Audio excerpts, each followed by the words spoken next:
மக்களே பாத்தீங்களா, big pass எவ்வளவு பெரிய ஆளா இருக்காரு பாருங்க. ரொம்ப நேக்கா நாளைக்கு ஃப்ரீ ஸ்டாஸ்க்கு வச்சுட்டு இன்னைக்கு வீட்டுக்குள்ள எல்லாருக்கான எமோஷனல் வந்து கிண்டி விட்டுட்டு இருக்காப்ல. நல்லா பண்றீங்க பிக் பாஸ். ஏன்னா இன்னைக்கு கிண்டி விட்டாதானே அதே ஃப்ளோல அப்படியே போயிட்டே இருப்பானோ. அப்புறம் நாளைக்கு ஒவ்வொருத்தர் ஃபேமிலி உள்ள வரும்போதும் அந்த எமோஷனல் சீன் அப்படிங்கிறது ரொம்ப உண்மையா இருக்கும். ஏன்னா வீட்டுக்குள்ள இருக்க பூரா பேர் ஆர்டிஸ்ட் நடிச்சு தள்ளி விடுவானுவேன். அதனால தான் ஒரு நாளைக்கு முன்னாடி அவங்களுக்குள்ள இருக்க அந்த ஃபீலிங்ஸை கிண்டி வெளியே எடுத்திருக்காப்ல. ஸோ நம்மளும் எதிர்பார்த்த மாதிரி பிக் பாஸ்க்கான 3வது ப்ரோமோ வந்திருக்கு. இந்த ப்ரோமோல பார்த்தா ஆக்சுவலா காலையிலே நடந்த சம்பவம் ப்ரோ. காலங்காத்தில் நடந்துச்சு. காலங்காத்தில் ஜெஃப்ரி வாஸ்துருப்பாப்ல 12வது வாரத்துக்கு வந்துட்டோம். நம்ம இந்த வீட்டில் நம்ம 12வது வாரத்தில் இருக்கோம். இந்த 12வது வாரத்தில் வெளி உலகத்தில் இருக்க இந்த ஒரு நபரை நீங்கள் மிஸ் பண்ணுறீங்கன்னா யாரை சொல்லுவீங்க சொல்லுங்கன்னு சொல்கிறாங்க. ஒவ்வொருத்தர் ஃப்ரெண்டில் போய் பேச பேச இங்கே இருக்க எல்லாருமே பயங்கரமாக அழ ஆரம்பிச்சாச்சு. இதில் முக்கால்வாசி பேர் உண்மை ஆள்றானா இல்லை ஆர்டிஃபிஷியல் ஆள்றானே தெரிய மாட்டேங்குது.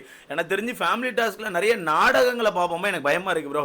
என்ன ப்ரோ நீ தான் கடைசி வீடியோவில் சொன்ன எந்த ஒரு ஃபேமிலி பற்றி இப்படி பேசாதுன்னு, நீயே இப்படி பேசுறேன்னா எனக்கு என்னமோ ஃபீல் ஆகுது ப்ரோ. ஒரு மாதிரி எனக்கு தெரில ப்ரோ. அது ஆக்சுவலாக உங்களுக்கு எப்படின்னு தெரியல. உங்களுக்கு தெரிஞ்சால் மறக்காம கமெண்ட்ல போடுங்க.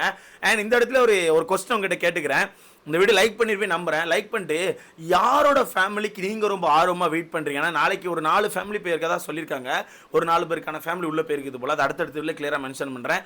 நீங்கள் யாருக்கான ஃபேமிலிக்கு ரொம்ப வெயிட் பண்ணுறீங்க? இந்த ஒரு ஃபேமிலி வந்தால் ரொம்ப நல்லா இருக்கும். யாருக்கான ஃபேமிலின்னு சொல்லி மறக்காம கமெண்ட்ல போடுங்க. கடைசி வரைக்கும் பார்க்கலாம். ஸோ ரயான் வந்து ஃபர்ஸ்ட் சொல்றாப்ல. ரயான் வந்து என்ன சொல்றாப்ல, கூட இருக்கும்போது சிலருக்கான அருமையெல்லாம் நமக்கு தெரியல. அவங்கள விட்டு நம்ம தள்ளி வந்த பிறகு தான் அவங்களுக்கான அருமை பெருமைலாம் நமக்கு தெரியுது அப்படின்னு சொல்லி ஃபீல் பண்ணி பேசுறாப்ல. எனக்கு தெரிஞ்ச அவன் அவங்க சிஸ்டரை பத்தி பேசணும்னு நினைக்கிறேன். மேபி எனக்கு தெரிஞ்சு வீட்டுக்குள்ள அவங்க சிஸ்டர்ஸ் தான் வருவாங்கன்னு எனக்கு தோணுது. எனக்கு ஒரு ஃபீல் ஆகிட்டே இருக்குது. ஸோ வெயிட் பண்ணி பார்க்கலாம். ஸோ ரயான் அவர்கள் அப்படி சொல்றாப்ல. எல்லாம் இங்கே சொல்ல ஆப்போசிட்ல இருக்க பூரா போய் அழ ஆரம்பிச்சாச்சு. மஞ்சரிலாம் பார்த்தீங்கன்னா தண்ணி ஊத்துது. பாவம் ஒரு மாதிரி ஏங்கி அழுதுட்டு இருக்காங்க. அடுத்து ஜெஃப்ரி என்ன சொல்றானா, நான் எங்க அம்மா கிட்ட அதிகமா பேசினதே இல்லை, பாசமா பேசினது இல்லை, எங்க அம்மா கிட்ட அதிகமா பேசினதே இல்லை. எங்க அம்மா ஆறுதலுக்காண்டியாச்சும் ஏதாவது ஒரு விஷயம் பண்ணியிருக்கானான்னு கேட்டா எதுவுமே இல்லை. எங்க அம்மா காண்டி நான் எதுவுமே பண்ணதே இல்லை, இதுக்கப்புறமாச்சும் நான் பண்ணணும்னு சொல்லிட்டு இருக்கேன். நான் இந்த இடத்துல ஒரு பதிவு பண்ணிக்கிறேன் ப்ரோ. நான் எவ்வளவுதான் ஜெஃப்ரியை திட்டினாலுமே, எவ்வளவுதான் பயங்கரமா ரோஸ்ட் பண்ணிருப்பான்னு வச்சுக்கோங்களேன். அதுவும் இந்த வாரம்லாம் பயங்கரமா ஒன்று திட்டிருக்கோம். என்னதான் திட்டினாலுமே என்னமோ தெரியல, அவன் மேல எனக்கு ஒரு சாஃப்ட் கார்னர் இருக்கு. எப்படி நம்ம விஜய் விஷாலுக்கு அன்சிதா மேல இருந்துச்சு அதே மாதிரி எனக்கு வந்து ஜெஃப்ரி மேல இருக்கு. ஏன்னா அவன் வந்து அந்த பணப்பட்டி எடுக்கணும் ப்ரோ. எனக்கு ரொம்ப ஆசையா இருக்கு அவன் அந்த பணப்பட்டி எடுக்கணும். வெளியே போயிட்டு அவன் ஒன்று சொன்னான் தெரியுமா, எங்கள் அம்மாவுக்கு வந்து செயின் வாங்கி கொடுக்கணும்னு சொல்லிட்டு அவன் வாங்கி கொடுக்கணும் ப்ரோ. எனக்கு என்னமோ தெரியல, அவன் அந்த பணப்பட்டியை மட்டும் எடுத்துகிட்டு போயிட்டானா நான் பர்சனலாக வின் பண்ண மாதிரியே ஃபீல் ஆகும். மற்றபடி அவன் என்னமோ பண்ணிட்டு போகிறான். அவன் கண்டிப்பாக ஏதாவது ஒன்று பண்ணிடுவான். எனக்கு ஜெஃப்ரி மேலே ஒரு சின்ன இது இருக்குது, கண்டிப்பாக வின் பண்ணுவான்னு சொல்லி தோணுது. இதுக்கும் வந்து டேய் ஜெஃப்ரி பிஆர்டான்லாம் கேட்காதீங்க தயவுசெய்து. எனக்கு தோணுது. ஏன்னா அவன் ஸ்டேஜில் ஏறி உள்ளே அவன் அம்மாவை பற்றி பேசினதில் எல்லாமே அவங்க அம்மா கழுத்தில் ஒரு செயின் கூட கிடையாது, எங்கள் அம்மாவுக்கு நான் எதுவுமே பண்ணது கிடையாது, எங்கள் அம்மாவுக்கு நான் எதுவுமே பண்ணி கொடுத்ததில்லை அப்படி சொல்லிட்டு இருக்கான். இது ஏகப்பட்ட பசங்களை வந்து கனெக்ட் பண்ணும் ப்ரோ. என்னையே பர்சனலாக கனெக்ட் பண்ணியிருக்கு. ஓகேவா, என்னையே பர்சனலாக கனெக்ட் பண்ணியிருக்குது. கண்டிப்பாக உங்களை நீங்கள் பார்க்குற உங்களுக்கும் கனெக்ட் பண்ணோம். கண்டிப்பாக நம்ம லைஃப்பில் வந்து ஒரு மிகப்பெரிய கோலை இது ஒரு விஷயமா இருக்கும். நம்ம அம்மாவுக்கு வந்து ஒரு செயின் வாங்கி கொடுத்துட மாட்டோம் அப்படின்னு சொல்லிட்டு கண்டிப்பாக உங்களுக்கு தோணும்னு நினைக்கிறேன். ஸோ அந்த வகையில் எனக்கு ஜெஃப்ரி வந்து அந்த பணப்பெட்டி எடுக்கணும்னு சொல்லியிருக்குது. அந்த வகையில் அவனும் அவங்க அம்மா வீட்டுக்குள்ள வந்தால் அந்த எமோஷனல், அந்த ஷேரிங், அந்த பாண்டிங் அதெல்லாம் பார்க்கணும்னு சொல்லி நான் ரொம்ப ஆர்வமாக வெயிட் பண்ணிட்டு இருக்கேன். அடுத்து சௌந்தர்யா வராங்க. சௌந்தர்யா வந்து நான் ரொம்ப மிஸ் பண்ணுறது என்னோட அம்மாவையும் அப்பாவையும் சொல்லி பயங்கரமாக அழுதுட்டு இருக்காங்க. அதனால தான் ரெண்டாவது அவங்க அம்மா அப்பாலாம் சொல்லி முடிச்சுட்டு திருப்பி கேமராட்ட போயிட்டு கொண்டாங்க கழிச்சு கூட கேமராட்ட சொல்லியிருப்பாங்க நான் என்னோட ஃபேன்ஸையும் மிஸ் பண்ணுறேன்னு சொல்லிட்டு. ஏன்னா அந்த இடத்துல சொன்னால் கண்டிப்பாக இவங்க எல்லாம் கிரிஞ்சாக நினச்சிருவோன்னு சொல்லிட்டு அந்த இடத்துல சொல்லாமல் தள்ளி போயிட்டு தனியாக வெளியே இருக்க கேமராட்ட போயிட்டு நான் என்னோட ஃபேன்ஸையும் மிஸ் பண்ணுறேன், நான் என்னோட கரியரில் எவ்வளோ தூரம் வந்ததுக்கான காரணமே என்னோட ஃபேன்ஸ் தான், அவங்க தான் நிறைய இடங்களில் எனக்கு சப்போர்ட் பண்ணியிருக்காங்கன்னு சொல்லிட்டு தனக்கான ஃபேன்ஸுக்குமே பயங்கரமாக ஒரு மிஸ்ஸிங் போஸ்ட்டை போட்டு விட்டுருக்காங்க. ஸோ அதில் பயங்கரமாக அழுகுதான், எல்லாருமே அழுகுதான். சௌந்தர்யா சொல்ல சௌந்தர்யாமே அழுகுதான். அடுத்து அன்சிதா வராங்க. அன்சிதா வந்து நான் என்னோட அண்ணனை மிஸ் பண்ணுறேன், என்னோட அண்ணன் வந்து என்ன அஞ்சின்னு கூப்பிட்றது ரொம்ப நான் மிஸ் பண்ணுறேன்னு சொல்லிட்டு பயங்கரமாக ஃபீல் பண்ணுறாப்புல. நான் இதில் ஒன்று கேட்கணும், எடிட்ரு உனக்கு குசும்புனா அன்சிதா உங்க அண்ணனை மிஸ் பண்றேன், எங்க அண்ணன் என்ன அஞ்சின்னு கூப்பிடுறது நான் ரொம்ப மிஸ் பண்றேன்னு சொல்லும் போது அது ஏன்டா விஜய் விஷாலுக்கு கொண்டு அந்த கேமரா ஆங்கிள் வைக்கிறீங்க? எனக்கு புரியல. விஜய் விஷாலுக்கு அந்த கேமரா ஆங்கிள் வைக்கிறீங்க? அவன் ஒரு மாதிரி கண்கலங்கி உட்காந்துருக்கான். அவன் உண்மையாக பர்சனலாக அந்த விஷயங்களை கனெக்ட் பண்ணி கண்கலங்கி உட்காந்துருப்பான். ஆனால் எடிட்டிங்கில் வச்சிங்க திரும்ப அந்த ஒரு கிளிப்பு வேற லெவலியாக போங்க நல்லா பண்ணுறீங்கப்பா அப்படின்ற மாதிரி தான் இருந்துச்சு. ஸோ அன்சிதா சொல்கிறாங்க. அடுத்த முத்துக்குமரன் சொல்கிறாப்புல 26 வயசாச்சு. 26 வயசா நான் எங்கள் அம்மா மடியில் படுத்து 26 வயசில் எங்கள் அம்மா மடியில் படுத்து நான் ஒரு தடவை கூட தூங்கினதில்லை. இப்போ நீங்கள்லாம் நிறைய விஷயங்கள் பேசுகிறீங்களே, இந்த விஷயங்கள்லாம் நான் கேட்கும்போது எனக்கும் ஆசையாக இருக்குது, குடும்பம் கூட சேர்ந்து வாழணும் அப்படின்ற மாதிரி எனக்கும் ஆசையாக இருக்குன்னு சொல்கிறான். நீங்கள் இந்த இடத்துல நிறைய பேர் சொல்லலாம், என்ன ப்ரோ குடும்பம் கூட சேர்ந்து வாழணும், என்ன ப்ரோ அவன் பேசுகிறான்னா, அவன் இந்த வீட்டுக்குள்ள வந்து நிறைய இடங்களில் ரிஜிஸ்டர் பண்ணியிருக்கான். சின்ன வயசுலேருந்தே நான் ஃபுல்லாக குடும்பத்துக்காண்டி ஓடிக்கிட்டே இருக்கேன், நான் வீட்டில் இருந்ததே கிடையாது.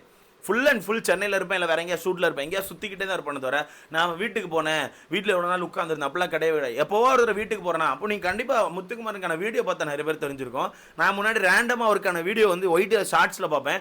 ஏன்னா அவர் வந்து சாப்பிட்றது ஒன்று போடுவாப்புல, நல்லா நாட்டுக்கோழி குழம்பு அப்படின்ற மாதிரி ஒன்று போடுவாப்புல, அப்படி இல்லைன்னா நாட்டு நடப்பு அரசியல் ஏதாவது ஒன்று பேசுவாப்புல. அந்த மாதிரி வீடியோக்கள் நான் ரேண்டமாக பார்த்துருக்கேன்.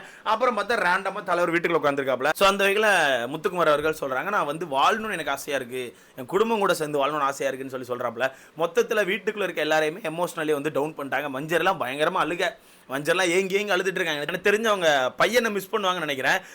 இருக்குது எனக்கு தெரிஞ்சு நாளையிலேருந்து வீட்டுக்குள்ளே ஃபுல்லாக எமோஷனலாக இருக்கும்னு நினைக்கிறேன். பட் என்னமோ தெரில, எனக்கு வந்து இந்த சீசனில் வந்து இந்த ஃபேமிலி விற்க பெருசாக கனெக்ட் பண்ணி பார்க்க முடியல. ஏன்னா லாஸ்ட் சீசன் கூட எனக்கு ஒரு ஹைப்பாக இருந்துச்சு, அதுக்கு முன்னாடி சீசன்லாம் பயங்கர ஹைப் இருந்துச்சு.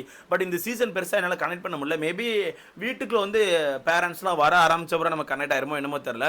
பார்த்தீங்கன்னா இன்றைக்கே பயங்கர போகிறேன், நல்லா தூங்கிட்டேன். நீங்கள் தயவுசெய்து நேரம் தப்பாக நினச்சிடாங்க. நபரா 2 வீடியோ காணும் கேப்பில் இப்போ 2வது ப்ரமோ போட்ட அப்புறம் 3வது ப்ரமோ வந்துருன்னு ஐயா முடியல ஐயா, ஒரு மாதிரி வெறுப்பாக இருந்துச்சு. நைட்டு வேறு தூங்கல சரியா, நல்லா ஒரு தூக்கத்தை போட்டலாம் தூங்கியாச்சு. இதுக்கப்புறம் பட்டை கிளப்பிடலாம், ஓகேவா, ஒன்றும் பிரச்சனை இல்லை. இதுக்கப்புறம் மரண மாஸ் பண்ணி விட்டுறலாம். ஸோ மொத்தத்தில் எனக்கு தெரிஞ்சு எல்லா ஃபேமிலியும் ஒரு மாதிரி எமோஷனலி வீட்டுக்குள்ள வந்து எல்லாரும் டவுன் பண்ண போகிறாங்க. எனக்கு எப்படி ஃபீல் ஆகுதுன்னா, லாஸ்ட் சீசன் ஒருத்திக்கு சில ஃபேமிலியை பார்த்து சில பேர் டவுன் ஆகி பார்த்துருக்கோம். ஆனால் இந்த சீசன் மட்டும் எல்லார் ஃபேமிலியும் பார்த்து எல்லாருமே டவுன் ஆகிட்டு இருப்பாங்கன்னு எனக்கு தோணுது. முக்கியமாக கடைசியாலாம் சில பேருக்கான ஃபேமிலி வருவாங்க தெரியுமா, அவங்க தான் ரொம்ப கஷ்டப்படுவாங்க, ரொம்ப டவுன் ஆயிடுவாங்க, உடஞ்சிருவாங்க. ஐயோ என் குடும்பம் எப்படா வரும், என் குடும்பத்தை காட்டுவீங்களா இல்லை என்ன அப்படியே வீக் பண்ணி அனுப்பிடுவீங்களான்னு சொல்லிட்டு ரொம்ப டவுன் ஆயிடுவாங்க. எனக்கு தெரிஞ்சு முத்துக்குமரனுக்கான ஃபேமிலிலாம் கடைசியில் தான் வரும்னு தோணுது. முத்துக்குமரனுக்கான ஃபேமிலி, சௌந்தர்யாக்கான ஃபேமிலி, ஜாக்லின்கான ஃபேமிலி, இந்த மாதிரி ஆட்களுக்கான ஃபேமிலி வந்து கடைசியில் தான் வீட்டில் கூட்டு வருவாங்கன்னு எனக்கு என்னமோ தோணிட்டு இருக்குது. ஏன்னா அது எல்லாமே ஒரு கண்டென்ட் ப்ரோ. கடைசி வரதுக்கு அவங்களை எங்கே வச்சு வீட்டுக்குள்ளே அள வச்சு ஒவ்வொரு தடவை ஃப்ரீஸ் பண்ணும்போது நம்ம அம்மா வந்துட மாட்டாங்களா, நம்ம அப்பா வந்துட மாட்டாங்களான்னு சொல்லிட்டு அவங்கள வந்து எமோஷனலி ஃபுல்லாக டவுன் பண்ணி ஒரு இந்த வாரம் நல்லா இருக்கும். அதாவது நல்லா இருக்கும், ஆனால் இவங்க அதை எப்படி கொண்டு போகிறாங்க அப்படிங்கிறதா இருக்குது. ஆனால் என்ன குட்டி பசங்க வந்தால் ரொம்ப நல்லா இருக்குன்னு சொல்லி பார்த்தா, நான் குட்டி பசங்க வீட்டில் பெருசாக கிடையாது. எனக்கு தெரிஞ்சு மஞ்சரிக்கான பையன் வருவாங்க, தீபக்கான பையன் வருவாங்க. அப்புறம் பெருசாக மேரேஜ் ஆன ஆட்கள் யாருமே வீட்டில் இல்லை. ஆமாம், மேரேஜ் ஆன வேறு யார் இருக்கா, வேறு யாருமே இல்லை ப்ரோ. மேரேஜ் அப்படிங்கிறது பெருசாக யாருமே இல்லைன்னு நினைக்கிறேன். ஸோ அதனால் எனக்கு தெரிஞ்சு இவங்க 2 பேருக்கான ஃபேமிலி மட்டும்தான் அந்த குட்டி பசங்க வருவாங்க. மற்றபடி எல்லாமே ஃப்ரெண்ட்ஸு, அண்ணன் தம்பி அக்கா தங்கச்சி அம்மா அப்பா சித்தப்பா பெரியப்பா அந்த மாதிரி தான் யாராவது 2 பேர் 3 பேர் வருவாங்கன்னு நினைக்கிறேன். ஆனால் எனக்கு என்னன்னா, இது எப்படி கொண்டு போக போகிறான்னு தெரில. ஒரு நாளைக்கு எத்தனை ஃபேமிலி உள்ளே வராங்க, எவ்வளோ நேரம் உள்ளே உட்கார வைக்க போகிறாங்க, ரொம்ப நேரம் வைக்கிறாங்களா, இல்லை வந்து ஒரு 1 மணி நேரம் 2 மணி நேரத்தில் டக்குன்னு கிளப்பி விட்டுறாங்களா அப்படின்னு மாதிரி தெரில. ஸோ வெயிட் பண்ணி பார்க்கலாம். எனக்கு சீசன் 6ல் ஃபேமிலிஸ் எல்லாமே ரொம்ப பிடிச்சிருந்துச்சு. சீசன் 6 வந்து ஒரு மாதிரி டிஃப்ரெண்ட்டாக இருந்துச்சு, எமோஷனலாக எல்லாருக்குமே கனெக்ட் ஆச்சு. அது மட்டும் இல்லாமல் சீசன் 3 மறக்க முடியாது. சீசன் 3 வேறு. அதே மாதிரி பாலாஜி முருகதாஸ் சீசன் இருக்கு, ஆரி பாலா சீசன். அதிலெல்லாம் நம்ம ஆரி பிரதரோட பொண்ணு வெளியே வந்து பாலா அப்படின்னு கூப்பிட்டாங்களா, அந்த சீன் இப்போவும் ட்விட்டர் இப்போவும் ஒயிட்டிலலாம் இருக்கும், பார்த்தீங்கன்னா உங்களுக்கே தெரியும். அந்த மாதிரி ஃபேமிலி டாஸ்க்னாலும் வித்தியாசமாக இருக்கும். அந்த பிக் பாஸ் எண்ட் ஆகிறது இந்த ஃபேமிலி டாஸ்க்கை பார்க்க தான் எண்ட் ஆகிறது மாதிரி ஃபீலே வரும். ஸோ வெயிட் பண்ணி பார்க்கலாம். நீங்கள் யாருக்கான ஃபேமிலிக்கு ரொம்ப ஆர்வமாக வெயிட் பண்ணுறீங்கன்னு சொல்லி மறக்காம கமெண்ட்டில் போடுங்க. இருக்குது, ஆனால் எனக்கு தெரிஞ்சு சில பல ஃபேமிலிஸ் வந்து வீட்டுக்குள்ளே யாரையும் அட்டாக் பண்ணி பேசுறதுக்கான வாய்ப்புகள் கூட இருக்குன்னு நான் நினைக்கிறேன். ஸோ இதை பற்றி உங்களுக்கான கருத்துன்னு சொல்லி மறக்காம கமெண்ட் பண்ணுங்க. அடுத்த